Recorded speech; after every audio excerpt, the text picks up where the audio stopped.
YNABers, my name is Jesse Meekum from YNAB. It stands for You Need a Budget. This is another Whiteboard Wednesday.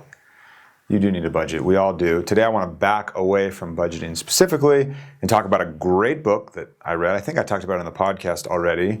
And then we had the whole team read the book. It's called Deep Work. It's by Cal Newport.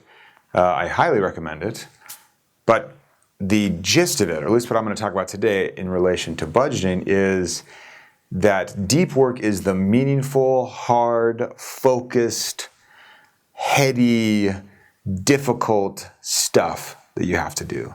Like the creative side. If you've ever read The War of Art, that's also another great one about trying to overcome resistance and procrastination bug and things like that and getting things done, which is another great book. David Allen, Getting Things Done. I'm a huge disciple. But deep work means you tackle the big, tough issues, you focus on them, you give yourself long periods of time to really focus, and you avoid the shallow. The shallow would be, before I really settle in and work on the intro paragraph to this essay, I'm going to look at Facebook. Or before I record a Whiteboard Wednesday, I'm going to check my email, right? Those kinds of things. So you want to do the big, important things, and you want to give yourself long blocks of time where you can do it. One of the phrases that really stood out to me is something along the lines of a life of deep work is a life worth living. And that many different activities, you could say, that activity, that person has kind of made that an activity where deep work is involved, and suddenly they become an expert, a master.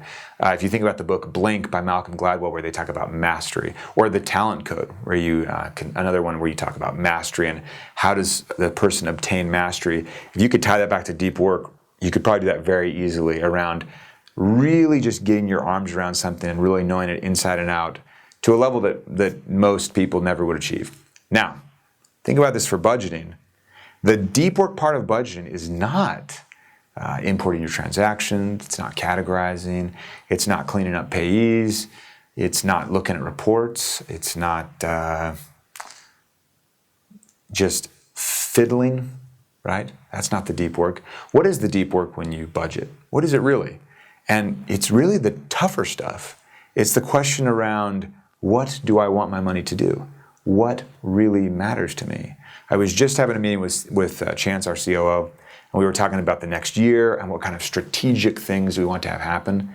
That's a lot harder than just mowing through your email, right? Those kind of questions spur a lot more thought and a lot more questions. So when you're doing your budgeting, your budget meeting, be aware, and it's not that shallow work is all bad, but just be aware of the balance between feeling like you're busy and you're budgeting, and then feeling like you're really tackling the meaty financial issues of your life. Really asking yourself those uncomfortable questions about, what should money be doing for me? What do I really care about? This is my one shot. What am I going to do? And it's the uncomfortable questions, the questions that really take a lot of thought. They aren't easy to answer. They're not shallow. And those, a lot of times, I wouldn't say a lot, every time, that's what bears the fruit. That's what really gets the results, is when you're willing to just get in there, get muddy, get to the deep stuff about money and you and your priorities, and then you really see the magic happen. The shallow work happens all the time anyway. Reconciling your bank account, making sure everything balances, yada, yada, yada. Big behavioral change stuff. That's what we really want to go after. That's what's most important. I'll see you next week. I'm looking forward to it because we got something kind of special planned. We'll see you then.